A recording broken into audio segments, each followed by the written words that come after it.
Allez, bonjour à tous, donc c'est parti pour une nouvelle vidéo d'analyse technique.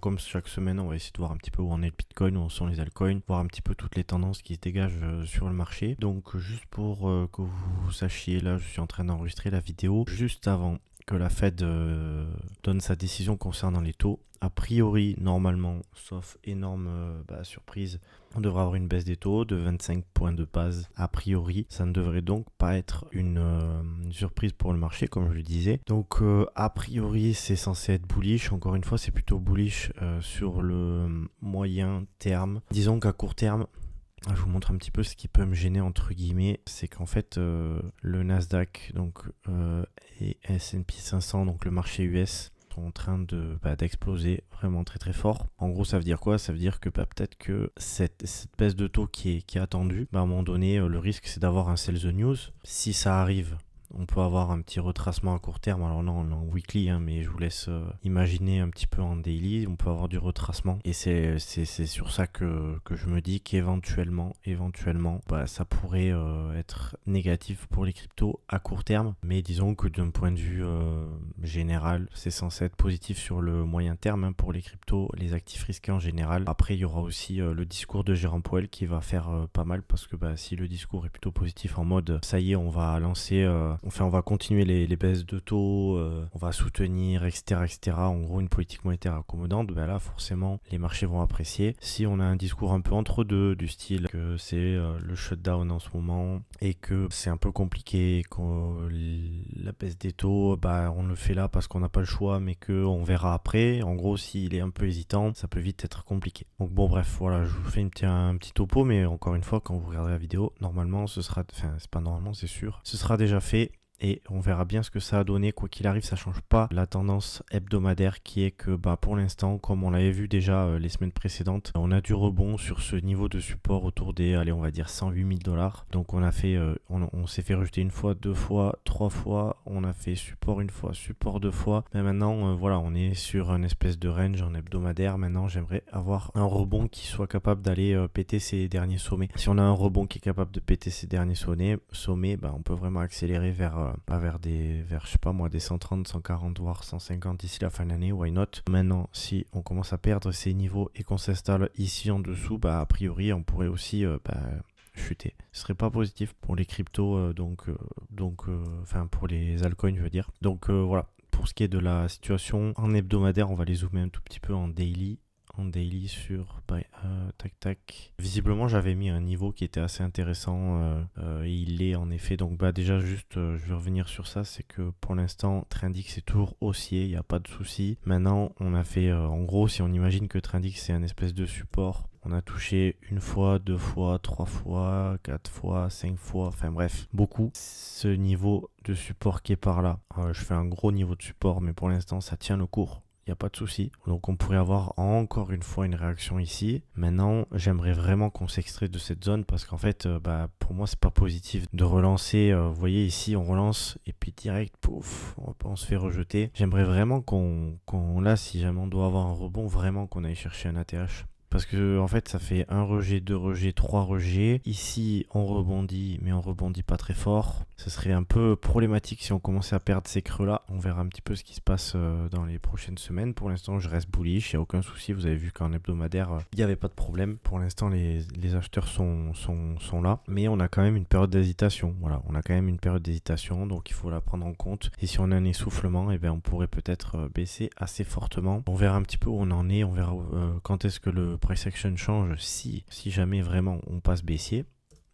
Pour l'instant c'est pas le cas et on peut vraiment se reprendre ici encore une fois, surprendre un peu tout le monde et aller chercher un ATH. Moi ce que j'aimerais maintenant c'est d'aller clôturer au-dessus de ce niveau, vraiment péter vraiment ces niveaux de résistance, ce serait vraiment pas mal parce que là faire ce genre de choses serait assez bullish. Maintenant qu'on a vu ça, je vais passer un peu sur Ethereum. C'est lui, donc Ethereum lui pour l'instant, comme Bitcoin maintient c'est on va dire 108, 110 000 $, Ethereum lui reste au-dessus des 4000, 3008, 4000 $. Pour l'instant, vous voyez toutes ces mèches là, elles montrent qu'il y a de l'intérêt. Maintenant, c'est pas nickel. On a une petite dynamique baissière qui s'installe. Il faudrait vraiment qu'on rebondisse, qu'on pète ces sommets là et qu'on accélère. Le risque, c'est d'avoir entamé une tendance un peu bearish ici. Ça, a priori, c'est un espèce de, on va appeler ça un pullback. Enfin, ça s'appelle un pullback. Et en théorie, en fait, il peut s'arrêter un peu n'importe où dans cette zone entre, allez, on va dire de là à là.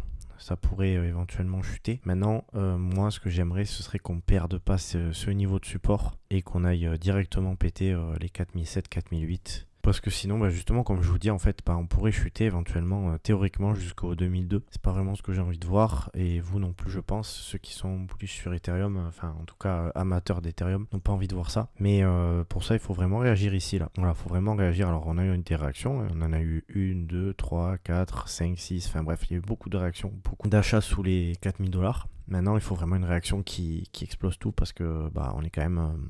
Alors ça peut être parfait, ça peut être le pullback parfait comme on a eu ici, enfin là ça a pris qu'une semaine. Ici on pourrait avoir le pullback parfait qui prend un peu plus de temps et ça accélère, mais maintenant il faut le faire, c'est-à-dire qu'il faut vraiment aller chercher, péter ses sommets et conserver ces creux là. Donc voilà, on attend un petit peu tout ça. Après ce que je voulais faire c'était de voir sur la dominance, là sur la dominance j'avais parlé d'une zone de support, ici on est sur une zone de support, alors on est en hebdomadaire pardon, juste pour vous montrer, en hebdomadaire ça prend du temps vraiment avant de croiser baissier. Donc vous voyez par exemple ici ce mouvement de baisse il a croisé baissier ici je pense. Donc voilà, en hebdomadaire je fais un peu attention, même si on a des niveaux qui sont super intéressants. Ici on a un rebond, mais en fait là ce qui m'intéresse moi c'est le price action, surtout price action bullish depuis 2022.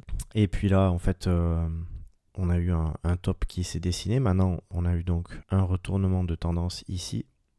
Maintenant ce que je veux c'est qu'on conserve cette zone et qu'on n'aille pas clôturer au-dessus de ce sommet là. Si on clôture au-dessus de ce sommet ce serait pas très très très bon, enfin du moins pour les altcoins. Après ce serait pas forcément négatif, mais disons qu'à court moyen terme pour les altcoins ça montrerait que les investisseurs ne mettent pas leur argent sur les altcoins mais préfèrent le Bitcoin, donc entre guillemets un profil moins risqué on va dire, puisque le Bitcoin est l'actif le moins risqué des cryptos. Alors que si on a un cours qui bloque ici et qui chute et qui vient chercher ce creux, par exemple on aura vraiment une dynamique baissière qui montre vraiment que là pour le coup les investisseurs commencent à mettre du risque. Vous voyez, jusqu'à maintenant, en fait, depuis 2022, on a les investisseurs qui se réfugient entre guillemets dans la sécurité, c'est-à-dire dans le Bitcoin. Au sein des cryptos bien sûr je parle, et puis là depuis peu on sent qu'il y a quelque chose qui se passe, mais est-ce que ce sera suffisant? J'aimerais bien avoir ce genre de structure pour pouvoir dire vous voyez un top comme ça là, ce serait vraiment très très beau, et là on pourrait se dire ouais ça y est, on commence à avoir vraiment du risque sur les altcoins, et vraiment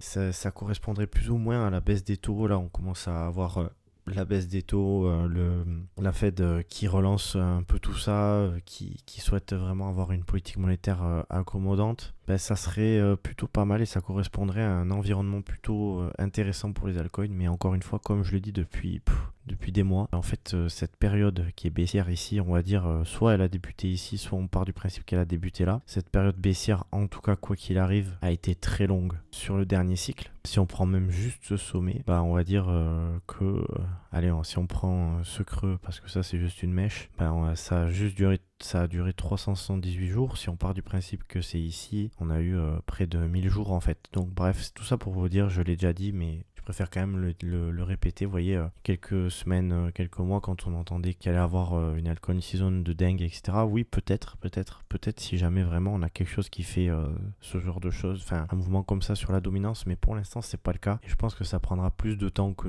les gens l'imaginent. C'est en tout cas mon scénario pour l'instant. Je suis placé sur des altcoins sans aucun souci, je vous l'ai déjà dit. Mais en fait, je reste quand même prudent parce qu'en fait, je me dis, cette phase-là n'est pas encore arrivée. Elle arrivera, à mon avis, très probablement, mais elle arrivera peut-être dans plusieurs mois. Ou peut-être en 2026, peut-être en 2027, on sait jamais en fait. Peut-être qu'on peut avoir cette phase-là en 2026, donc avoir vraiment des altcoins qui commencent à devenir pas trop moches en 2026, et en 2027 avoir une explosion. Bon bref, après on verra bien ce qui se passe et on commentera ce qui se passe petit à petit, mais voilà, c'est toujours pour faire en sorte que vous compreniez un peu que y a vraiment moyen d'avoir quelque chose de plus long, donc il faut être un petit peu patient. Ensuite la paire Ethereum Bitcoin, donc pour moi qui je vous l'ai dit depuis un moment à bottom, donc pareil ça c'est plutôt positif en fait on a eu Bitcoin sous les 110 000$, mais regardez la paire Ethereum Bitcoin est vraiment solide. Alors oui ça chute bien entendu, c'est normal, et on est sur un pullback, mais en fait pour l'instant ça réagit dans cette zone ici, la zone que je vous avais montré il y a un moment. Pourquoi je vous avais montré? Parce que regardez, hop, support, résistance. Ici, ça bouge un petit peu. Ici, support. Vous voyez, donc c'est vraiment un niveau qui est très très important. C'est pour ça que je l'avais mis. Je vais juste enlever ça pour que ce soit un peu plus propre. Si c'est pas suffisant, on pourrait revenir dans cette zone. Why not? Maintenant, je pense qu'ici, il peut y avoir un rebond et qu'on peut aller chercher cette zone ici où, pour le coup, je pense que je sais pas combien de temps ça va prendre, mais si on se retrouve par ici, je ferai un petit peu attention parce que c'est une zone qui, historiquement, rejette le cours, quoi. Donc, ça veut dire ici, là, là. Donc, si on revient par ici, ça peut vite être compliqué. Maintenant, si vraiment c'est très très bullish, why not aller chercher ce dernier sommet, mais ça, on verra vraiment au fur et à mesure. Tout ça pour dire que, a priori, bottom sur la paire Ethereum Bitcoin, donc Ethereum qui devrait surperformer le Bitcoin dans les prochains mois. Quand je dis les prochains mois, ça veut dire qu'encore une fois, vous voyez ici, là, depuis le mois d'août, mi-août, en fait, Ethereum sous-performe le Bitcoin. Donc, en fait, ces phases-là sont possibles. Et en fait, cette phase-là, je dirais même qu'elle peut durer. Mais en fait, ce que je veux dire par là, c'est que la structure, pour moi, elle est bullish, en fait. Donc, ça veut dire que d'ici X mois, on devrait avoir un Ethereum qui surpasse le Bitcoin, à mon sens. Et donc, un Ethereum qui devrait aller chercher au-delà des 5000 $, je pense. Surtout si on garde les 4000 $, ce serait très, très bullish. Ensuite, je voulais vous montrer un petit peu... Voilà, bon...